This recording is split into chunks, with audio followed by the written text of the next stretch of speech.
Elektrovojvodina će isključivati potrošače u Novom Sadu, Rumenci, Veterniku i Beočinu.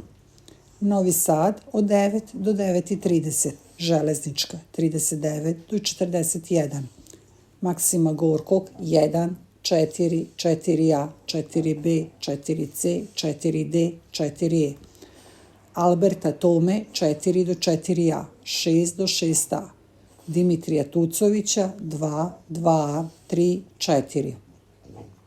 Trg Carice Milice 1A, 10. Pizzerija Karibik, Stadion, Severna tribina, Kiosk, Dom zdravlja Signal dispanzer. Rumenka od 8 do 14 sati, Vojvode Putnika 1 do 41, 2 do 14. Mladena Stojanovića 19 do 37, 24 do 42. Bačka 1 do 15, 16 do 22. Fruškogorska 21 do 47, 2 do 20. Stevana Sinđelića 35 do 55, 36 do 52. Jovana Jovanovića Zmaja 63, Nikole Tesle 41.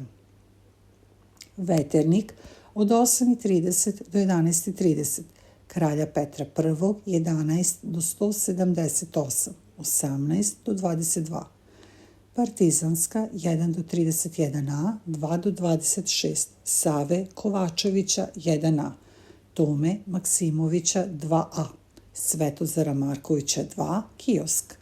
Beočin od 9 do 11 sati, deo ulice Dunavska, firme Metalmatics, Profit, Nježić Produkt.